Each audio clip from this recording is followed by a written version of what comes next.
na de lu rëy la lu rëy ngeen def wóor na yàlla lu rëy ngeen def ngeen baal ma jërëjëf xol bi fees na.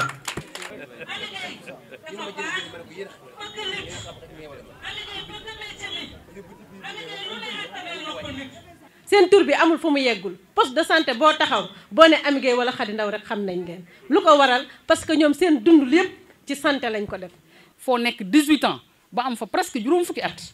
te sa benn salaire bu normal fekku la fa loolu ñaanal la yàlla rek lañ mën ci yéen. tawte nañ ba tàyyi taxaw ci tali bi ba tàyyi pour évacuer malade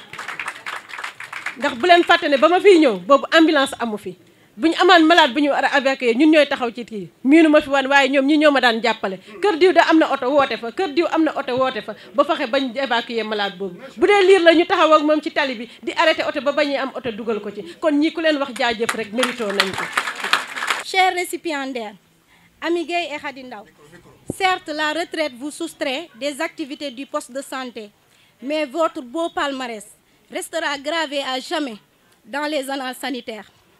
de notre structure. dinañ leen décerner des médailles de la ville def leen ay citoyens d'honneur de la commune de Gandiaye.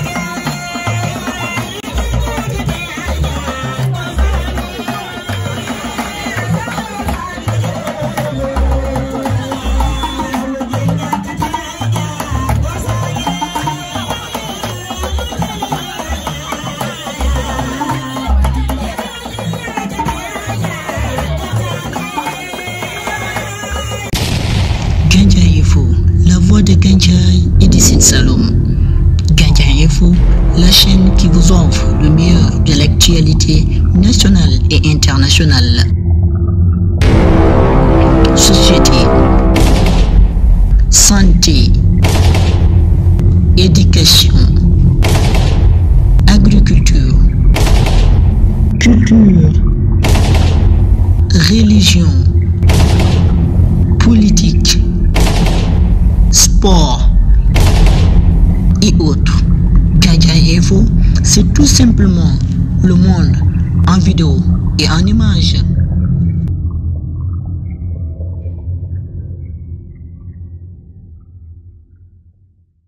te am solo ndax koo fi gis mu toog rek daa toog ci ay yite ci ay soxla te ku ci ne bàyyi nga la nga doon def ñëw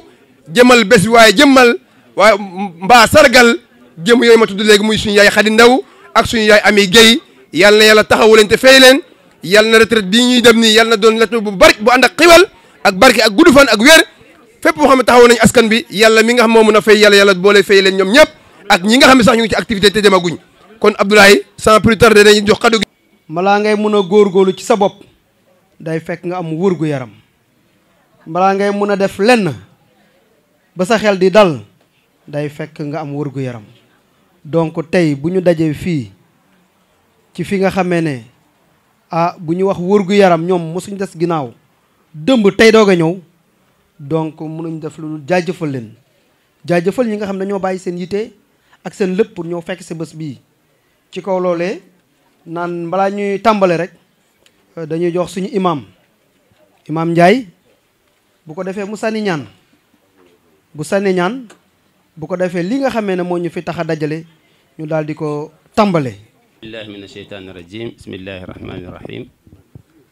xëy na balaa ñoo joxe ñaan rek ñu ndokkeel ñi nga xam ni ñoom lañ oo pour teral leen di wax ni alhamdulilahi rabbil alamin ndax su fekkee sant nañ liggéey bu am solo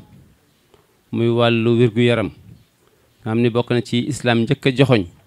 yonent bi sallallahu alayhi wasallam ni su doon tànn métier moom lay tànn muy médecine wàllu docteur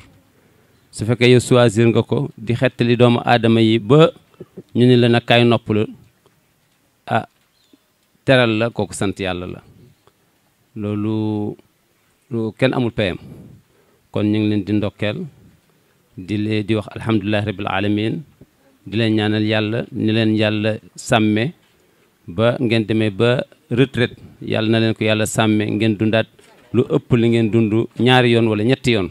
incha allah ngeen dund ba dund sàppi leen incha allah soo defee ñu bokkandoo ñu ñëpp jàng fatiha ñu ubbee ko jataay bi ak salaatul fatiha yal na leen yàlla ubbi yal na leen yàlla sàmm yal na yàlla yokk seen wér ñu def fatiha ak salaatul fatiha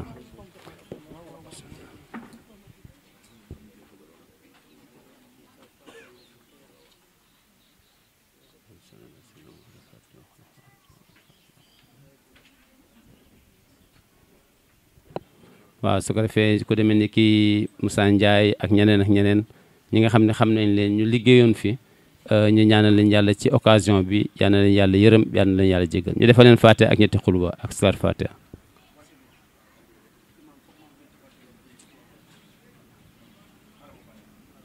waa jërëjëfati duñu tay di naan jërëjëf ndaxte ndeysaan imaam léegi bu mu waxee xam naa ne am na xol yoo xam ne tooy nañ ndaxte dafa am koo xam ne dañoo fàttali ku baax ku tabe ku yaatu ku nangu liggéeyam ba pare nekkoon fii di def liggéey bu mucc ayib suñu borom def mu jóge koo fi moom ak ay ñoñom yi fi nekkoon bon tey bés bii bu ñu fa dajee xel yi bu fekkoon fàttewoon nañ sax imaam fàttali na leen bon imaam jërëjëf ñu ngi lay jaajëfal bu baax a baax muy suñ papa Moussa Ndiaye nekkoon docteur fii wax dëgg liggéey fi liggéey mucc ayib ba bi mu fiy jóge ko dafa am suñ kilifa boo xamee ne bu ñëwee fii foog mu dalal ay ganam foog mu wax ay ganam tey bu ñu waxee pharmacie wu fii bërëb bii ñu nekk wax dëgg moo fa nekk di liggéey mucc ayib nekk oyof nag nekk oyof nekk koo xamee également wax dëgg mu ngi collaborer ak chef district bi nga xam moo fi nekk di collaborer suñu médecin bu baax bii nga xam ne également moo nekk fii nii di collaborer sage-femme yi ak képp koo xam ne personnel nga fii ci liggéeyu kaay bi muy kan muy suñ papa Njugamaar donc moom malaa ñuy def dara dañ koy jox kaddu rek mu daal di wax dalal ñi nga xam ne ñooy ay ganam dalal ñi nga xam ne ñoo fi nekk mu sànni tuuti kaddu rek bu ko defee ñu daal di tàmbale li nga xam ne mooy liggéey bi déjà sax tàmbale na. ma ne ko kaddu yi daanaka kaddu cant la ak kaddu ngërmande di ko jiite nag ci buur Gandiaye borom dëkk bi bu ñu ko nuyoo nuyu nañ dëkk bi yëpp bu ñu jógee di nuyu imam ratib bi di ko teg ci loxo imam Ndiaye buñ ko defee nuyu nañu ñëpp di nuyu nag assistance bi nekk fii di nuyu aussi équipe cadre bi nga xam ne moom moo jógee Kaolack teewal fi régional teewal fi district muy Koddu Yuum ñoo ngi koy gërëm di ko sant ci présence am bu ñu fa jógee di gërëm le chef de poste ak personnel am rawatina ñi màggu jaabi yal na leen yàlla fay mbaax parce que lii maa ngi ko fi door a gis presque sinon c'est une deuxième kon nag ki am initiative bi jar naa sant jar naa gërëm moom nag Diouf mi mu nekkal fii je crois que ne lii mooy waral ne collaboration bu rafet la parce que collaboration bu rafet moo tax ñu xalaat bu rafet bii ba yegg si fii ñu yegg si tey rawatina nag ñi maa gujaa bi yoreel nañ ko sant yoreel nañ ko ngërmande parce que taxawaayam ñëpp a ko gis ci yëf yi ne kut ko kut dana nekk kut ko kut dana def CDS bii nekk ci ginnaawam jàppale ko kon je crois que ne yoreel nañ leen cant yoreel nañ leen gërëm goo xam ne am na fu mu tàmbalee waaye amul fu mu yem yàlla mi am pay nag yàlla na fay gën gi pay ñi nga xam ne aussi ñoom ñoo tax ñu def lii tey yàlla leen yàlla fay mbaax parce que plus de 30 ans nga def ko béréb nga xam ne tey jii accouché nga fi ñoo xam ne ay borom kër lañ nekk fi ba tey jii yàlla may kenn defu fi lu defuwul mbaa kenn waxu fi lu waxuwul kon war nañ leen a sant war nañ leen a gërëm war nañ leen a ñaanal yàlla mi am pay nag yàlla na leen fay gën gi pay barke borom Tuubaa ma ne ko defal leen ndam lu yaatu defal leen sutura adduna ak sutura alaxira defal leen faju aajo zaahiran wa baatinan lépp luñ ci sonn yal na leen ko yàlla fay mbaax te yal nañ jëriñu barke borom Tuubaa ma ne ko mëneewu ma ko nag waaye yéene woon naa lu ëpp lii barke sëñ Bamba jërë ngeen jëf merci beaucoup donc jërëjëf wax ji am na solo te rafet na waaw gàtt na rafet na am na Ndiaye de Thiomby ou son représentant monsieur le commandant de la brigade de gendarmerie de Gandiaye monsieur le médecin-chef du district de Kaolack ou son représentant monsieur et madame les ICP et sages-femmes du district sanitaire de Kaolack monsieur l'imam ratib de Gandiaye monsieur le prêtre de l'église catholique ou son représentant monsieur le chef du village Bour Gandiaye chers collaborateurs enseignants chers assemblées chers récipiendaires, c'est avec beaucoup d'émotion que je m'adresse à vous aujourd'hui. En effet, après 42 ans de bons et loyaux services au sein du poste de santé de Gandiaye, particulièrement à la maternité, nos collègues et mamans, Khady Ndaw et Amy Gueye, nous quittent pour profiter d'une retraite bien méritée. Ces braves dames, par leurs compétences, leurs engagements, leur sens du travail bien fait ont aidé à donner la vie pour des cycles générationnels complets, assistant ainsi à l'accouchement dans une même famille de la grand-mère, de sa fille et de sa petite fille. Ces vaillantes dames, par leur patriotisme, ont eu à tenir à merveille le poste de santé de Gandiaye, 6 ans durant lesquels le poste de sage-femme d'État était vacant. Chers récipiendaires, Ami Gueye et Khady Ndaw, certes la retraite vous soustrait des activités du poste de santé, mais votre beau palmarès restera gravé à jamais dans les annales sanitaires de notre structure. Par ailleurs, votre expertise sera sollicitée au besoin. Vous allez nous manquer, non seulement en raison de votre professionnalisme, mais aussi par votre sens de l'humour et vos capacités de rassembleur. Je ne saurais terminer sans remercier la population de la commune de Gandiaye et de celle de Thiomby, particulièrement les relais communautaires qui n'ont ménagé aucun effort pour la réalisation de cette journée. Chers récipiendaires, Ami Gueye et Khady Ndaw, l'ensemble de la famille médicale vous souhaite une retraite paisible à côté de vos familles respectives. Merci.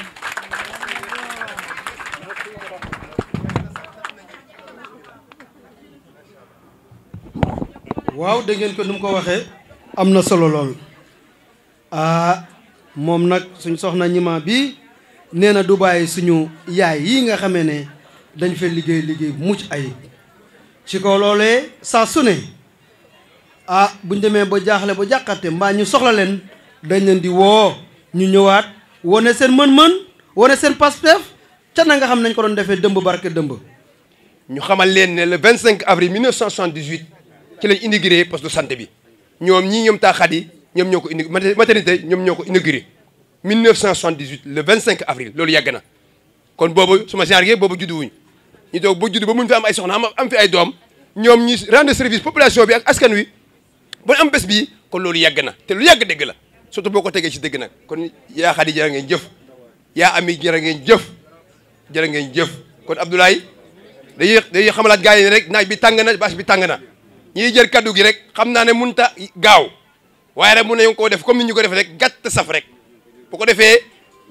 na gàtt saf rek bu ko defee képp ku ci war a barkeel ci kaddu gi rek mun caa wax lim ci bëgg a wax bu ko defee ñu mun a wéyale yëf yi kon Abdoulaye di wéyale rek yëf yi te di santaat bu baax imam ratib ci kaddu yi ci ni mu ubbee moom it ñaanal mbooloo mi yal na yàlla nangu ñaan ni bu baax a baax a baax a baax soo bàyyi brise itam mu ngi fi moom it kuy dox ci développement la ñu ngi koy sargal bu baax a baax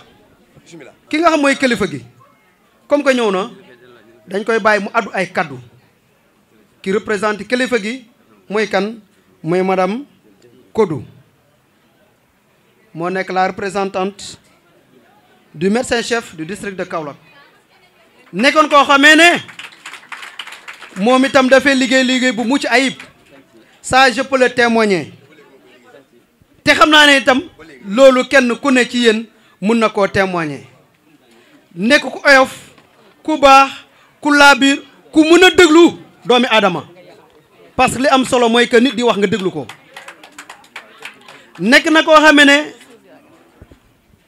Baye Abou ñu ngi lay ziar baax a baax Diouf nekk na koo xamee ne quel que soit sa maladie quel que soit sa coono sa njaqarte boo ñëwee dina la dalal tatagal la déglu la assister la ba pare nag di lay jege di lay koc-kocal di la waa lan nga bëgg lan moo lay métti lan la mbaadu dara mbaa yaa ngi ci jàmm waay wax dëgg nag Diouf ñu ngi lay jaajëfal sa liggéey dafa rafet buñ ko sañoon doo fi jiyee ko wante kenn ku ne foo mun di nekk bëgg nga avancement mais promotion boobu nag c'est normal parce que boo fi nekkalee askan wi suñ borom nekkal la fi mais ku fi nekkalu askan wi nag suñ borom du la fi nekkal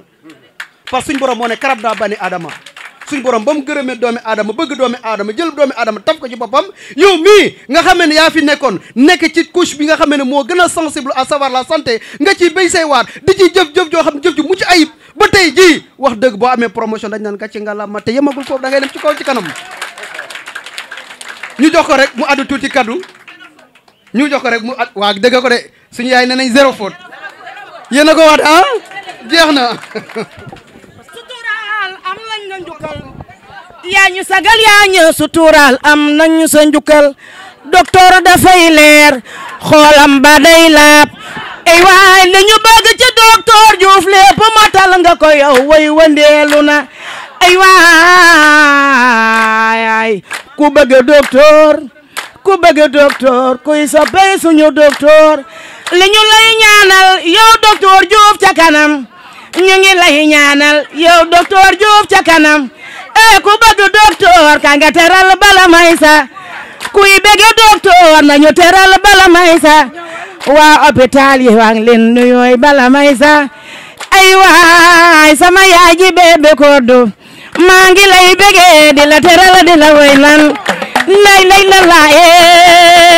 waay docteur bi mbaa mere woo ñooy docteur dafay leer xelam ba day leer ngir malade ba docteur mbaa mere woo maay docteur dafay la biir xolam ba day leer ngir malade ay waay dangay dalal malade xelam ma dal docteur dangay dalal malade xelam ma dal waay docteur dafay dimbale malade xelam ma dal waay docteur dafay sutur malade xelam ma dal yàlla na nga yàgg docteur yàlla na fi yàgg yàlla na nga yàgg te war a du way wandeelu nay ana docteur Diouf ay waay docteur yaa ñu sagal waay mooy suñu docteur bi gën ci ñun di nga ñu ping te di nga ñu préviser dolli ñu deret docteur di nga ñu dalal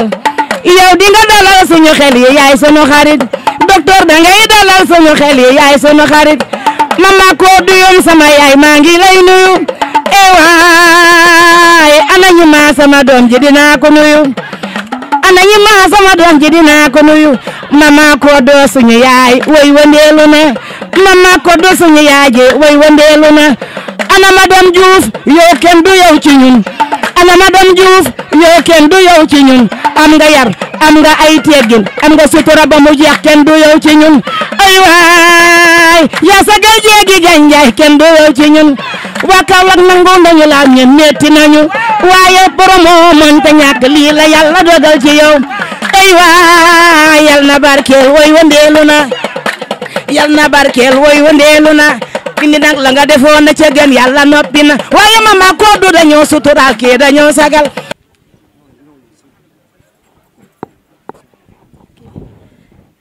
Merci, Monsieur Sène. Bonjour à l'assistance. Donc tout d'abord, permettez-moi de saluer Monsieur le préfet de l'arrondissement de Ngothie, Madame le maire, Monsieur le maire de la commune de Gandiaye ou son représentant, chers imams, les chefs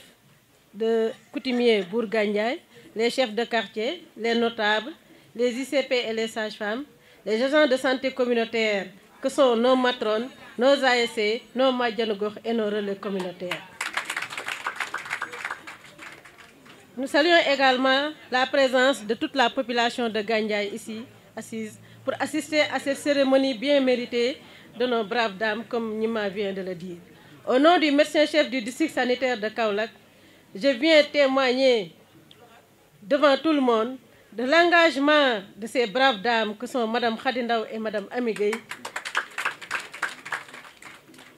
qui durant toute leur vie ont œuvré dans l'amélioration de la santé des populations, particulièrement de la mère et du nouveau-né. Depuis l'âge de 18 ans jusqu'à plus de 60 ans,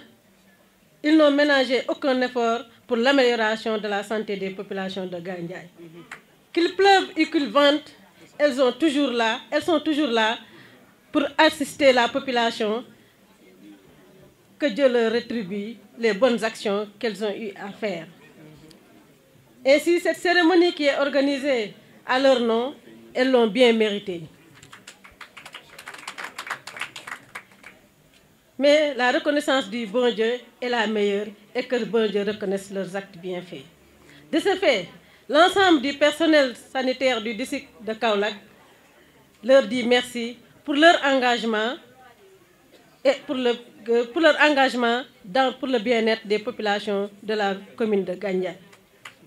Ainsi, en ce qui me concerne, parce que je ne peux pas parler au nom du district sans parler de moi, parce que j'ai vécu avec eux pendant des années, de 2006 jusqu'en 2014. Donc je crois que je peux bien témoigner de leur engagement dans la santé des populations de Gandiaye. J'ai vécu ici ensemble avec eux des moments difficiles. Grâce à leur soutien, j'ai pu accomplir ma mission qui était d'assister la population de Gandiaye dans leur santé. N'eût été leur accompagnement, ma mission serait un peu difficile. Aussi, je leur dis encore merci pour tout ce qu'ils ont eu à faire devant moi. Je leur dis encore de me pardonner, que ce soit un acte ou bien un comportement qui a blessé ou bien des mots déplacés envers eux. Mais tout cela, si c'est fait, c'était pour le bien-être de la population. Chacun de nous sait ici qu'elle n'était pas au niveau du poste de santé de Gandiaye, particulièrement à la maternité pour de l'argent. Mais c'était par rapport à leur amour au métier, c'est-à-dire d'accompagner les femmes pour accoucher dans de bonnes conditions. Ainsi, nous souhaitons à Mme Khadindaw et Mme Amiguey un bon repos par rapport à leur retraite, que Dieu les accompagne durant tout cela. mënuma ñàkk wax nag si wolof parce que tamit du ñëpp ñoo dégg li may wax mais foog ma waxtaan ak ñoom si wolof waaw li ma wax léegi rek mooy que ne képp koo xam ne yaa ngi liggéey fii ci district sanitaire de Kaolack lu ko dalee ci médecin chef ba si acteur communautaire bi ñëpp ñoo ngi leen di sant di leen gërëm seen tur bi amul fu mu yeggul poste de santé boo taxaw boo ne Amiguey wala Khady Ndaw rek xam nañ leen lu ko waral parce que ñoom seen dund lépp ci santé lañ ko def depuis nit ki di am juróom fukki at ak juróom-ñett ba am lu ëpp juróom benn fukki at nga nekk ko ci santé yaakaar naa buñ la waxut jaajëf kenn gorewuñu kon suñ taxawee fii tey di leen jaajëfal mérito nañ ko noonu ñoo ngi ñaan yàlla lépp loo xam ne mos nañ ko def lu baax ci lu jëm ci wër-gu-yaramu yaay ak doom ndax ci lañ loolu lañ xam yal leen ko yàlla fay waaw seen bëgg-bëgg liggéey bi nag bëgg taxaw nit moo leen tax a toog ba heure bii kon nag ñoo ngi ñaan yàlla suñu borom lépp luñ ci sonn rek yàlla leen ko yàlla fay lépp luñ leen defal tey nag xam leen ne xeeb nañ ko soo gisee ñu xaru ne cérémonie bii dinañ ko def parce que dafa neex ñaata at ñuy liggéey du dërëm bi gën a tuuti boo xam ne jëriñoo nañ ko kon tey suñu toogee ba defal leen lii mérito nañ ko suñu amoon lu ko ëpp dinañ leen ko defal te man mii di wax ak yéen xam naa ci dara muy guddi muy bëccëg muy naaj muy taw maak ñoom fii ci maternité bi day taw ba taa ñuy xuus ci biir ngir sauver ay bakkanu doomu aadama ndox tawte nañ ba tàyyi taxaw ci tali bi ba tàyyi pour évacuer malade ndax bu leen fàtte ne ba ma fiy ñëw boobu ambulance amu fi bu ñu amaan malade bu ñu war a évacuer ñun ñooy taxaw ci kii miinu ma fi wan waaye ñoom ñi ñoo ma daan jàppale kër diw da am na oto woote fa kër diw am na oto woote fa ba fexe bañ évacuer malade boobu bu dee liir la ñu taxaw ak moom ci tali bi di arrêté oto ba bañuy am oto dugal ko ci kon ñii ku leen wax jaajëf rek mérito nañ ko loolu yëpp nag bëgg liggéey bi moo leen ko teg amul nag luñ ci du dégg moo tax ma ne tamit nañ ma baal àq parce que koo liggéeyal rek mën nga amel nga ko àq maa ngi leen di balu àq bu baax a baax te loolu yëpp nag bëggoon rek population Gandiaye am wër-gu-yaram waa Gandiaye jëmee kanam kon nag ñu ngi leen di sant di leen gërëm di leen jaajëfal mënuma terminer aussi parce que Diouf léegi dafa am lu mu wax muy ICP bi moo di ne autorités yi ñoo ngi fi ñu profité ci occasion bi pour def suñu plaidoyer waxtaan ak ñoom pour ñu jàppale ñu ci prise en charge li nga xamante ne mooy acteurs communautaires yi nekk ci poste yi peut-être ñii dem nañ à la retraite mais am na ñu fi des war a jël seen relève ñoo ngi ñaan buñ ko mënee ñu jàppale ñu pour ñooñu tamit suñu mënee gestu di am lu ñuy yóbbu seen kër dina baax ñu ngi leen koy ñaan di ko def plaidoyer pour ñu di ñu bàyyee xel saa su nekk su fekkee mën nañu ko waaw ñëpp ñi nga xam ne teew nañ fi tam ñoo ngi gërëm relais yi bàjjenu gox yi matron yi ASC yéen ñëpp jaajëf waaw ñi demagul retraite yëpp ñoo ngi leen di jaajëfal gis nañ seen liggéey gis nañ seen taxawaay campagne moo gën a métti fii lañ leen di campagne mobiliser juróomi fan ñuy xëy bu ñu xëyee ci naaj bi la ñuy yendu ba ngoon jot ñu wàcc kon kuy liggéey ci wër-gu-yaram buñ la santee buñ la santut yal na la yàlla sant yal na yàlla gërëm yàlla fay leen seen coono yéen ñëpp waaw ICP ak sage-femme nag ñu bàyyee leen ak yàlla parce que fi mu nekk nii ñoom ñoo fi nekkal askan bi guddi na bëccëg na naaj na taw na dinañ leen déranger dinañ ñëw waaye ñun ñoo waatoon que ne ba ñuy waat dañoo tàllal luñ son loxo ne suñu service yëpp si wër-gu-yaramu askan bi lañ koy def bu dee sage-femme nga ne si gëma ko gën a jëmale si yaay ak doom bu dee infirmier la nga ne population bi yëpp laa fi nekkal kon ñoo ngi leen di encourager di leen ñaanal yàlla mu may leen wër may leen kattan boo xam ne lépp lu population yi soxla lu jëm si wër-gu-yaram yàlla dina leen ko defal. Khady Ndaw la même chose ku ci ne da ngay bàyyi ma ne la déedéet doo bàyyi mag nga parce que ay xale bu ñuy liggéey il faut am mag yu leen di diriger loolu moo tax ñoom dem nañ retraite mais demuñ retraite pour ñun ndax ñoo ngi ci suñu biir ñu leen di ñaanal yàlla may leen xol bu ñu àttanee loolu ñuy def yàlla may leen wér bi may leen kàttan bi ba nga xamante ne heure bu ñu leen soxlaa ñu jóg ñëw ànd ak ñun mënuñu wax nag man nag damaa yabaate hôpital bi ñëpp laa yeb tonton Ndiouga yoo Diouf oo kenn daal laa fi xaw a rus mooy madame Diouf mais à part loolu rus ma fi kenn ñi ma ngeen di wax lii mu def ñëpp a ci kontaan ndax xale la mais xale bu am xel la xale bu baax xale bu xam fu muy teg nit xale bu am respect ci doomu aadama bu ko neexoon su waxee ñu ne ko ñi maa nii mu ne déedéet mais lu mu wax boo waxee mu bàyyi lu mu jàpp soo waxee mu bàyyi jox nit ñi cër lool nag li ma koy wax rek cër bi nga jox nit ñi cër boobu lañ koy delloo tey ba mu mat xamoon na ne bés bii dina réussir li Awa wax sànq yàggoon nañ koo mébét du ma bàyyi chaque jour mu ne ma Fatou mu ne ma boobu sax kii demagul Xadi Ndaw moo njëkk a dem avant Ami Gueye di dem Xadi Ndaw nu ñuy def ak moom nag Xadi Ndaw nan la ñuy def ak moom Diouf ne ma nañ leen def ndànk rek jaru profito parce que bu ngeen bëggee lu rëy du ngeen yàkkamti Ami Gueye ñëw dem ñi ma jël initiative bi def ci ñu ñëw fekk ko fi jàppale ko nag pour bés bi réussir mais moom xamoon na ne bés bi dina réussir nee na da doon tiit mais fi mu nekk nii xam naa ne xelam dal na macha allah dañ koy ñaanal li mu am ci sëyam bi yàlla na ko yàlla fuulal yàlla na toog ba njabootam bi di ko fay lépp lu muy sonn si doomu aadama Diouf ñu ngi lay remercier parce que moom tamit comme li kii wax rek dafa disponible man heure bu nekk laa koy fëgg heure bu nekk laa koy yee projet bu fi ñëw su ma ooyee dama koy oo amul lu ma ko dul defloo ci àddina te bu ko neexoon mu bañ mais du bañ du wax day nekk këram mu oo ko mu ne ma demal nga xool ma ne ko du ma xool yow yaay ñëw mu jóg moto dugg si ñëw kon nag kenn mënu laa fay lii rek moo am njëriñ bu la neexoon na nga nekk fii ne yaa chefé teg sa bopp ci kaw mais defoo ko. auzu billahi mina sheytaani rajim bisimilahi rahmaani rahim kon salaamaaleykum mbooloo mi merci Goro jërëjëf Thiam maa ngi nuyu mbooloo mi fi teew ñëpp ku ci nekk ci turam ak santam di jiital ci nuyoo bi monsieur le maire Pape Songde Diop ak ses adjoints di nuyu imaamu ratib di nuyu ICP monsieur Diouf nuyu madame Diouf représenté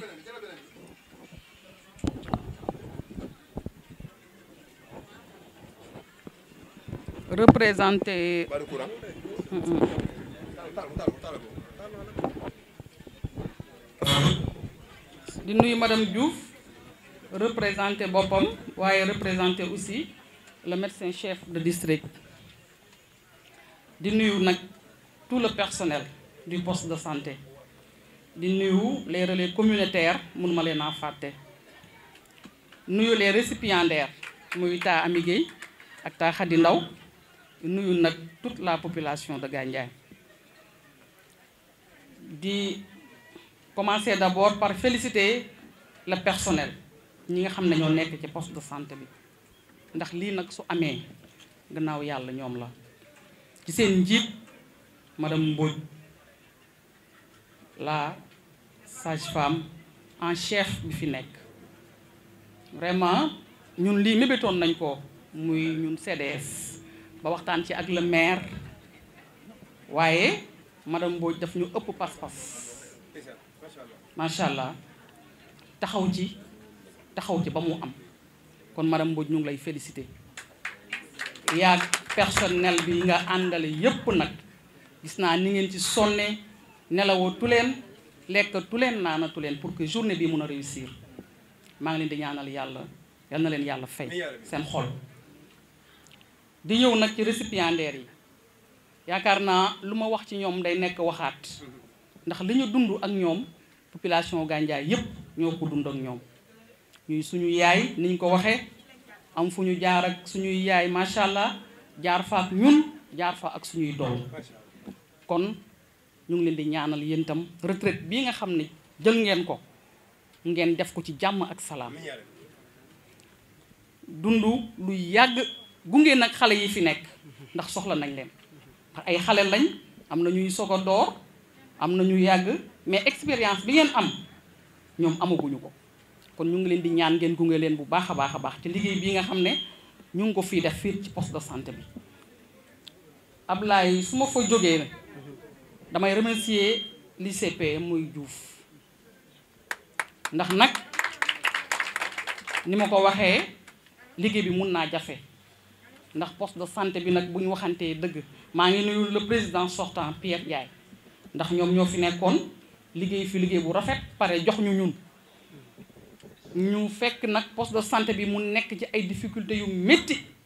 yoo xam ne ñun ñëpp dund nañ ko ñun waa Gandiaye mu nekkoon nag lu compliqué ñëpp xamoon nañ ne nit ñi fii lañ doon jógee di dem Saañ di faju ji ñenn ñi di dem Kaolack di faju ji ndax métti ak condition bi nga xam ne poste de santé bi nekkoon na ko yàlla dimbali ñu nag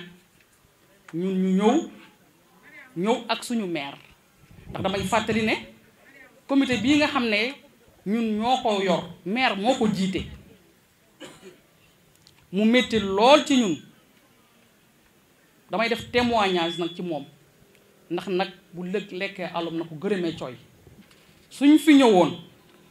suñu jëmm kese nii mënuñ fee lijjanti dara nag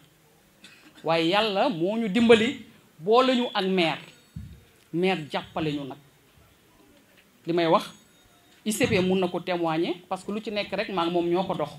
ak sama trésorière Fat Awa Ndaw sama adjointe Mame Ndour amul heure buñ ko fëggul pour mu régler problème mu poste de santé bi muy génnee ci poche am di ñu jox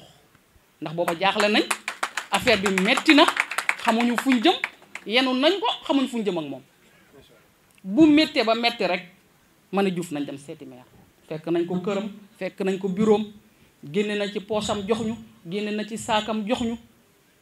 jàppale ñu ba ni mu waroon a méttiitu ko ba tey ñuy sant yàlla yaakaar naa ne gëj nañ koo woo ne ko maire amuñu salaire sax maire fayal nañu ko yaakaar naa ñun ko fayoon nga fii toog waa poste baa ngi nii toog ñëw na poste de santé toog teg saakam fayal ñu salaire loolu nag du loo xam ne lu ñuy bañ a wax la ndax nag mënoon na ko cee bañ a fekk mënoon na ne yéen a ko yenu kat xam leen fu ngeen jëm ak moom mais defu ko benn yoon fu suñ bët xonkee rek buñ gëstoo gis ko suñu ginnaaw kon monsieur le maire ñu ngi lay ñaanal yàlla bu ñu tolloo fi ñu toll gannaaw yàlla yow la dama koy wax nag parce que occasion la tey te population bi ñu ngi fi bu nit ñi toogee doon dem Saañ dematuñ madame Mbodj mu ngi nii sage-femme moom xam na ne yëf yi changé na bu baax a baax xam na ne jigéen ñi ñu ngi fréquenté poste bi kon loolu nag ñoom la personnel bi d'abord ñoom madame Diouf mi nga xam ne moo leen coiffé ci kaw xam ne Gandiaye la dëkk ne dem na ba nekkati doomu Gandiaye jël Gandiaye def ko dëkkam lu baax mu indi ko Gandiaye lu rafet mu yéene ko Gandiaye ñoom ñoo xar seen tànku tubéy ñoom ñooñu la madame Mbodj la madame Diouf nekk seen ginnaaw man nekk seen ginnaaw ñun ñëpp ñu wéeru nag ci kaw maire mbir mi noonu la tëddee man nag su may wax man dama ciy waxaale Fat Awa Ndaw waxaale ci Mame Ndour ndax ñun la yàlla def ñun ñoo yor poste de santé bi te man maa ci gën a néew coono ñoom ñaar ñoo ci gën a sonn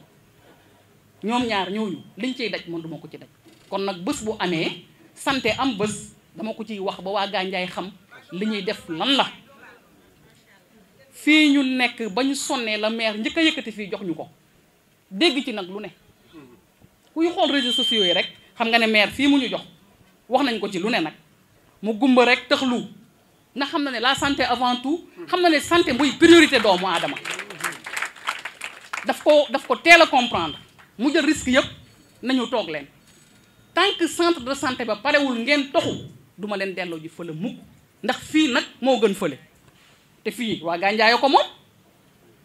kon nag buñ ko jëlee da ci faj nit ñi dañ ci war a sant yàlla ndax jëluñ ko pour ut ci xaalis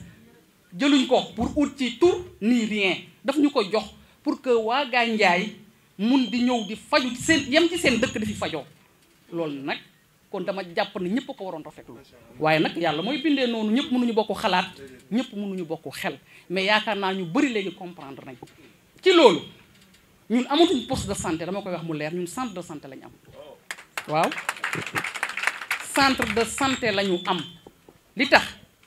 mun naa wax ne service yi nga xam ne moo am ci centre de santé yi ñun pratiquement léegi lépp am nañ ko macha allah daawuñ def échographie léegi dañuy def échographie analyse am na luñ ciy def am na lu war a ñëw yoo xam ne kenn dootul soxlaati dem Kaolack pour def analyse. kon ci wàllu sage-femme mosuñu gis poste de santé bu am 3 sages-femmes ci Gandiaye la am fii ci district de santé bi madame Diouf yaakaar naa mu ngi fi mu ngi may dégg amul benn poste de santé bu am 2 sages-femmes Gandiaye rek ngay ñëw fekk fi 2 sages-femmes diplômées laay wax nag sage-femme d'état waxuma stagiaire ay sage-femme d'état kenn ci mairie moo ñu ko jëlal en charge pour le moment maire da ko doon fay sax ci poche am ba yàgg ma ne ko maire lii dafa métti salaire xajul ci poche ci lañ ko fexe dugal ko ci budget bi pour que mairie di ko fay keneen ki madame Mbodj ak ñun ñooy kolo bu weer dee ñu fay ko mais l'essentiel mooy fii ku fi accouché ti léegi xam nga ne sage-femme moo lay rewle matron yi nag ay jàmbaar lañ macha allah liggéey nañ fi nag lu ne waaye nag wér-gi-yaram mooy avancé ba nga xam ne dañ la ne léegi chaque jour malade bu ñëw ci poste bi war na fay fekk sage-femme yàlla dimbale nañu nag ñi fiy ñëw xam nañ ne ay sage-femme lañ ciy fekk ak matron yi leen di gunge macha allah loolu nag sant yàlla la sant yàlla bu baax a baax a baax ñu ngi dem bay mébét ak district bi def ko centre de référence pour wax ne ku feebaroon dañuy jëlee Combi yóbbu Kaolack jëlee Njebel yóbbu Kaolack loolu léegi mu jeex ci santé maternelle laay wax nag ku amati malade war ko évacuer avant nga koy yóbbu Kaolack Gandiaye gi nga koy indi ndax nag formé nañ sage-femme yi fi ne pour loolu balaa ngaa jàllati Kaolack fii ngay jógee pour dem Kaolack mais dootoo jógee sa dëkk rek dem directement Kaolack loolu nag liggéey la boo xam ne ñoom ñoo ko liggéey ba egsi fii ànd ci ak madame Diouf tëbuñ rek yegg foofu processus la ba yegg si fii il faut loolu nag occasion la wax ji gudd na mais nit ñi mënoo am occasion tout le temps pour di leen expliquer moo tax occasion yi su amee da ngay profité expliquer nit ñi li nga xam ne moo xew ci biir poste de santé bi nii la demee kon service yooyu moo fi am li ñuy ñaan yàlla mooy yàlla gunge ñu ba benn doomu aadama di soxlaati wér-gi-yaram dem Kaolack yépp ñu koy defee Gandiaye ICP bi mu fiy soog a ñëw Gandiaye amul woon garde xam ngeen ko boo feebaroon guddi da nga doon dem yee ICP këram yaakaar naa loolu jeex na fi ba mu ñëwee ma waxtaan ceeg moom mu ne ma loolu day am moo au personnel bi ñoom ñëpp ñu nangul ma ko jour boobu lañ commencé def garde guddi gu jot boo ñëwee di nga fi fekk ku la faj kenn dematul kër kenn di yeeyi kenn loolu yëpp nag sant yàlla la waaw noonu la demee heure boo ñëwee lu mu guddi guddi am na ku fi fanaan pour faj muy infirmier bi wala aide infirmier yi loolu yëpp nag ci sant yàlla la bokk xale ni dara nag buy dox noonu la tuuti tuuti mu metti ngay dem mu metti bu yàggee ñëpp ay sant yàlla ma remercier aussi le secrétaire municipal sonal naa ko trop ci poste de santé bi fu ma jaaxlee woo ko luñ ci war a def mu def ko Abdourahmane maa ngi lay remercier bu baax a baax a baax xam nga ne poste de santé bi sa poste la seetaanoo ma ci benn yoon muy métti wala muy wéet fonds de dotation yi maanaam li nga xam ne mairie moom lay jox poste de santé bi xam naa sax maire dina ñëw damaa xaw a mun a xaabaabal rek di ci yegsi n'est-ce pas bi ñuy ñëw fekk nañ poste bi amatul sax fonds de dotation tonton Ndiouga xam na ci dara daawul jot dara ñun ne ci ak maire ne ci ak maire ba ci 500000 première année mu yëkkati ko jox ñu demaat ma ne ko maire lii tuuti na mu jox ñu 1 million ma ne ko maire ba léegi ndaw na mu jox ñu 2 millions ma ne ko maire yokkal rek mu def ko 3 millions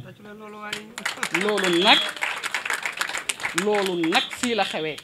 te bu koy def taxuma yéen a tax mu di ko def muy la population kon jaadu na yéen ngeen xam ko chaque année dana yëkkati 3 millions ci fonds de dotation jox ñu ko ñu jëndee ko garab dugal ko ci biir poste de santé bi kon loolu laa bëggoon indi leeral di ñaanal nag suñu yaay yi nga xam ne ñoo waral bés bi yàlla bàyyi leen fi ba ca kanam a kanam a kanam muñ nañ fi nag lu ne weer dee na fi sax fayeeku wuñ weer dee fi ñu am fi junni weer dee fi ñu am fi ñaari junni ma ne leen lii man de bu doon man duma ko nangu waaye nag li ñu wax rek mbir pour nga muñ ko day fekk mu nekk ci sa xol liñ doon def dañ koo gëm bëgg ko moo tax buñ ci amul woon dara sax mënatuñ woon a toog foo nekk 18 ans ba am fa presque juróom fukki at te sa benn salaire bu normal fekku la fa loolu ñaanal la yàlla rek lañ mën ci yéen. alhamdulillahi rabbil alamin allahumma salli ala sayyidina muhammadin wa sallim bismillahi rahmani rahim wassalatu wassalamu ala ashrafil mursalina sayyidina muhammad rasulillahi sallallahu alayhi wa sallam dañ ko koy defal addiya mook saaba ya mu daan bokk di handal ak seen njaboot ga nekk ak ñoom bat sax tey di ko ñaanale yàlla nag ñi nga xam ne nii ñoo bokkoon dëkk ci dëkk bii di Gandiaye ak li ko wër te génn àdduna yàlla yërëm leen te jéggal leen boole ñu nag ñun defal ñu fan bu gudd ànd ak wér-gu-yaram may ñu kattan gu ñu koy jaamoo te jéggal ni suñuy bàkkaar yu njëkk ak yu mujj boole ñu nag teg ci yoonu siraatal mustaqim li des ci suñu dund te defal ñu mujj gu rafet gu ànd ak sutura ak teranga ci wàllu àdduna dëkk bi yàlla na fi yàlla dolli jàmm def ko ci réew mi di Sénégal ak li ko wër def ko ci réewu jullit yépp li ma ciy jiital nag mooy nuyoo bi damay nuyu kilifa diine ak kilifa aada yi fi bokk daje ak lii nga xam ne nii mooy tey mbokk yi fi bokk daje yépp ndax bés bii nga xam ne nii moo ñu fi tax a daje te ñaari doomi aadama yi jàkkaarloog man moom ko wolof yi dañuy wax naan bés dafay niru borom waaye imam bu ma ne kilifa diine moom dafay yóbbaale lépp te bon Baye Mor mi defe naa ne tey bu ñu waxee kilifa diine mën nañu boole yépp tënk ko teg ko ci seen loxo yal na yàlla yagal seen taxawaay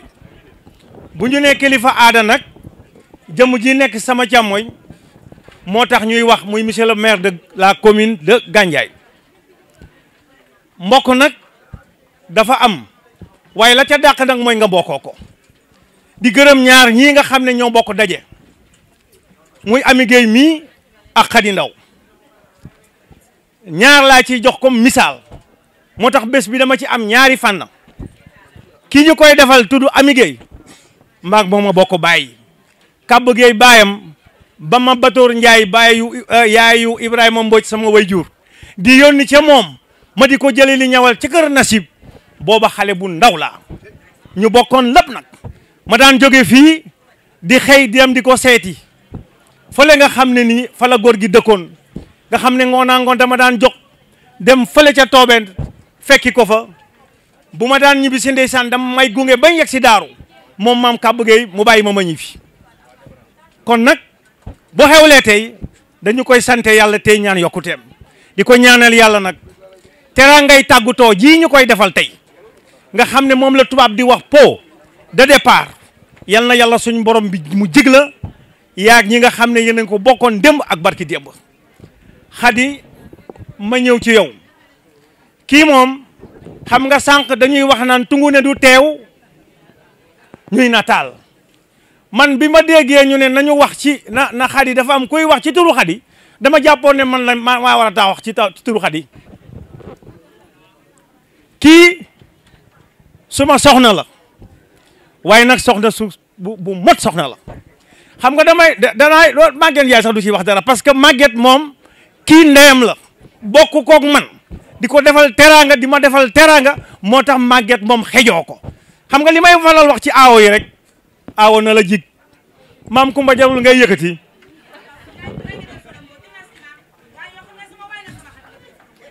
yow yaay xale yi tey ñu nga ca Ndakaaru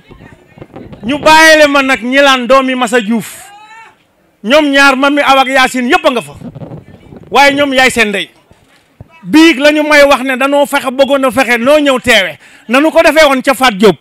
waaye nag bés du yem ci benn kii saa yu ma am na Khady Ndiaye koy wax fii léegi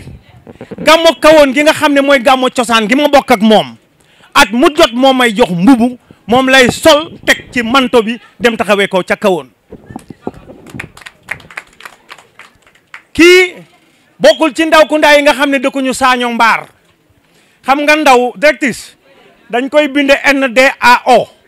waaye am na ndaw boo xam ne NDAW la xam nga lu tax moom dafa am ay mag ak ci rakk yoo xam ne wax fa dëgg yàlla su ma sañoon daal ñu santale leen Mbodj sax ñoom parce que ndaw ku ndaa pire ndaw ku ndaa du sàcc ndaw ku ndaa du wax loo xam ne ni amul tem ñoom am na ci ndaw ku ndaa boo xam ne ni dafa sàcc suma jabar xam nga nu mu ko sàccee maire soxna si day dem marché mu gaare otoom ne ko yéegal ma yóbbu la naaj bi tàng na Maguette it wax dëgg yàlla ànd ak moom ci ni mu demee mu yóbbu ko ba fa ñuy jaayee jël mu taxaw ne dama dàq buur jël naa jabaram mu ngi nii déet yeggaguma ci moom nag ne man bugguma ko xool sax gis ko ci boppam lay bañ ndeysaan dem si yàlla Pape Diouf ñoo ko bàyyi dafa dawale otom ba yegg si fekk ma suma kër ndeysaan gaare Mercedes bi ma ne ko Pape lan la ma ne ma mbay yaa ma bett ma ne la xew mu ne ni nga amee càggante ba diw ndaw bu ko ma jaar ci tur bi jël sa jabar ji yóbbu ko wër na gaañaay yëpp ne daf la dàq gaañaay jël sa jabar yi kon Khady wax dëgg yàlla bokkoo ca ndaw ku ndaa yooyu xam nga nag li ma ci bëgg indi moo di kii Diouf mii bi muy remplacer Moussa Ndiaye oustaz Khady wax na ko léegi am na benn bés ñu daje foofu di joxe benn don bu monsieur le maire mii joxe woon Pape Samba joxe ko mu indi ko ak moom ñu koy joxe ca centre de santé ba dama leen wax ne leen xam nga la woykat ba waxoon ne dañu foogoon ne dootuñu am Bamba waaye bi laa wutoo Bamba nag lañ xam ne kenn jooyatul baayam mooy jëmm ji ak Moussa Ndiaye Moussa bi muy dem nit ñi jaaxle woon nañ te nag moom affecté wuñ ko mais yàlla moo ko yóbbu yàlla nag moom du tas yaakaar ba ila yow mi diini rawatina nag dëkk bii di wuyoo Gandiaye ba Moussa demee lañ ñu indil kii alhamdulilahi rabil alamin su fekkoonte ni man doo nga ko wax sax ñu ne xëy na dafa am nu mu bindoog buur mais la bu kii waxoon ne ko man de xaw ma luy dëgg bañ ko laajee luy dëgg waaye mu ne lu ñëpp wax dak moom mooy dëgg. ci boole l'ensemble du personnel de santé sage-femme ba mu des ndaw subaana ne nga xam ne sonal na man sonal boo xam ne ndaw subaana na ma ko fay di ko si jiite sage-femme yi jaar yëpp vraiment engagement bi ñu am man mun ma parce que man damay ñëw ci poste de santé souvent bu nu ma toog ñëw Gandiaye te jaaruma fu guddi xool maladie xool condition yi nekkee di gërëm ñii dinaa dellu si waat si ñoom ñi nga xam ne ñoom la ñuy sargal di gërëm bàjjenu gox yi 5 bàjjenu gox yi fi nekk gis naa liggéey bi ñuy def bàjjenu gox yi defe naa ne waaw mooy lu fi représenté di gërëm les 46 relais communautaires ñi nga xam ne guddi ak bëccëg ñu ngi ci biir kër chaque jour su ma génnee naan fekk su ma ginnaaw kër gi ñu ngay pees ñu ngay lif yi ñu ngi dugal VAD yi visite à domicile yi sensibilisation yi relais communautaire yi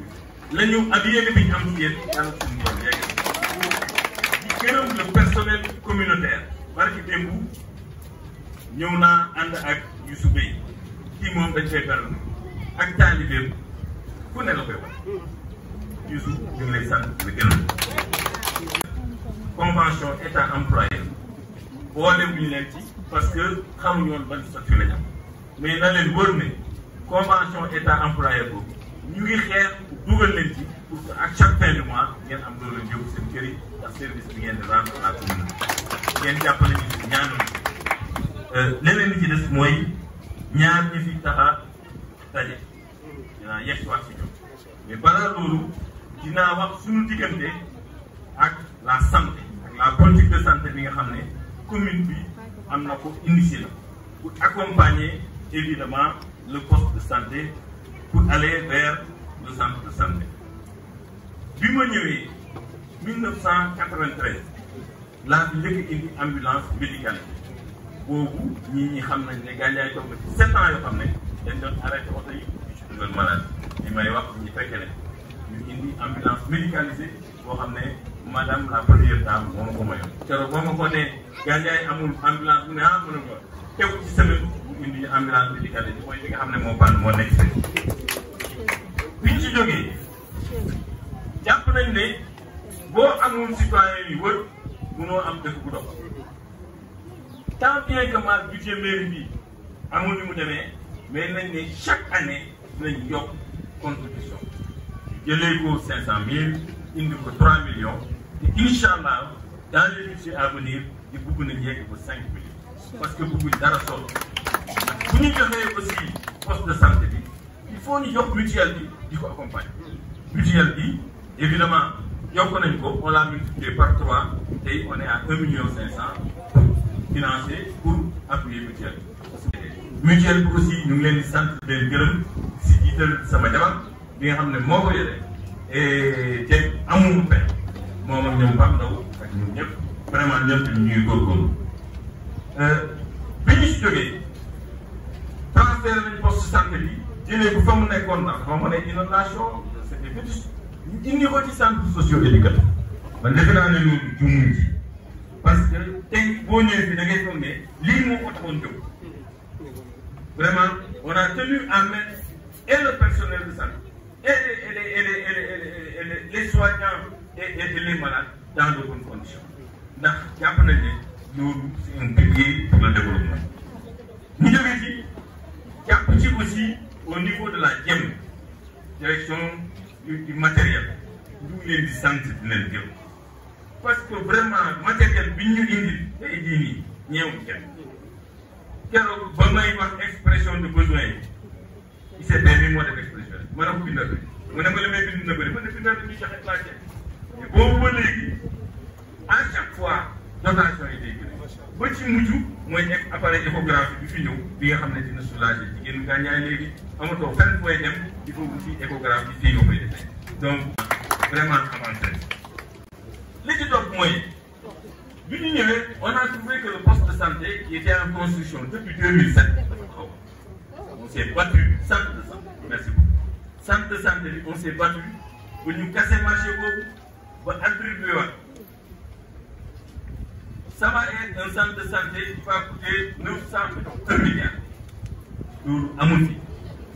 tey jii nii parce que démb rek saa booy yéex na yéex boo xam ne maa ngi xuloo ak Amath Diouf ñu woo entrepreneur bi ñu xuloo moom mercredi dinañ ci am visite de chantier parce que normalement dañoo bëgg balaa 31 décembre centre de santé bi ñu inauguré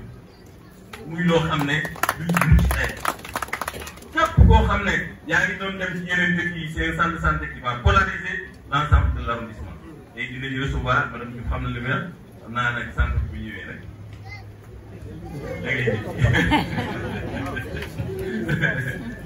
donc bu naa bala bu nañ balaa 31 décembre inauguré centre de santé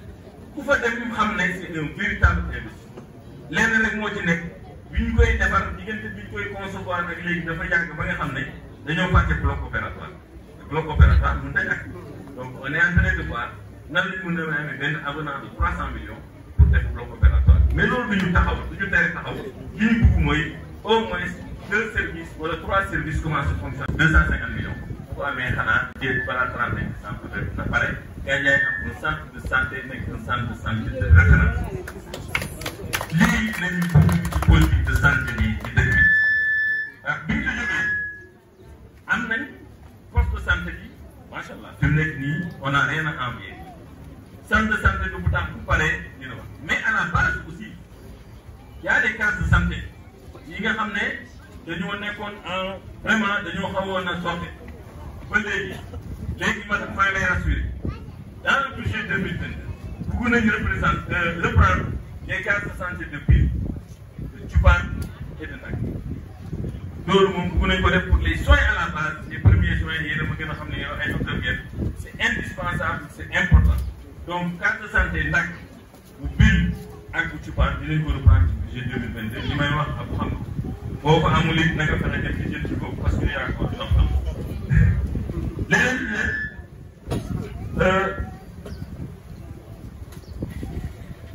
logement ICP bi li tax ma ne ICP bi jig na ñu amuñu charge le logement de l'ICP su ko doyee mais ñoom tamit ci seen entretien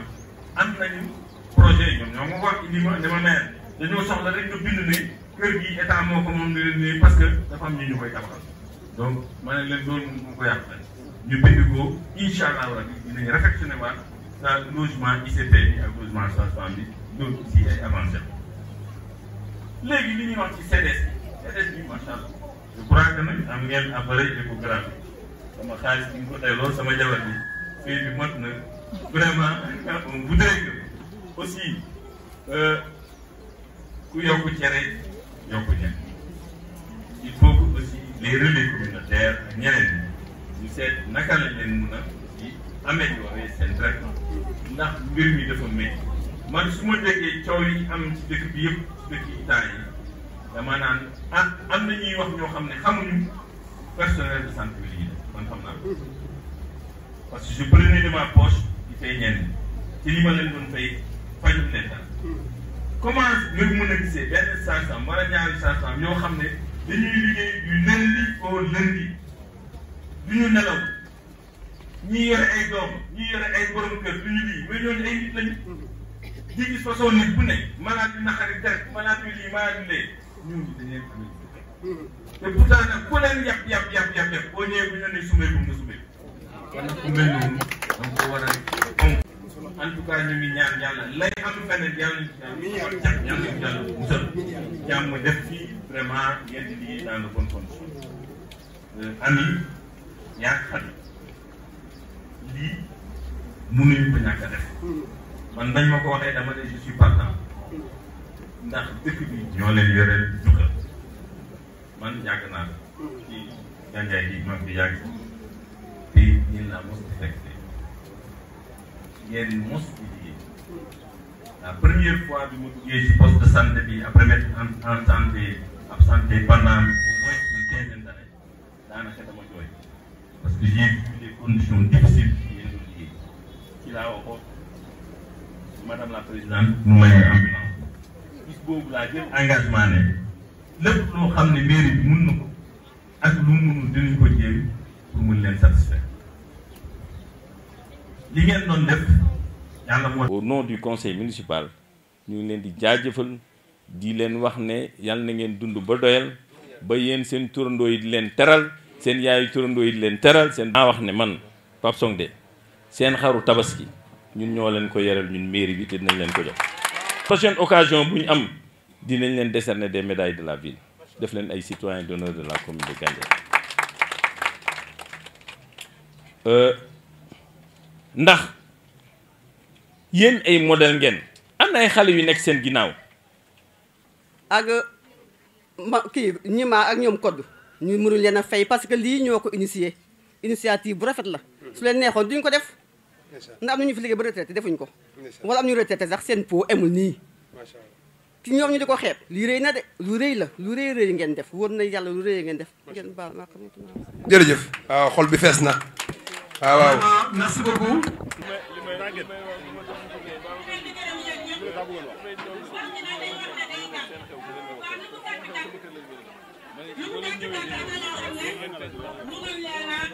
romb noonu gannaaw ba ñu nuyoo suñu monsieur le maire suñu kilifa nuyu suñu chef de poste muy Diouf ñu nuyu personnel bi yëpp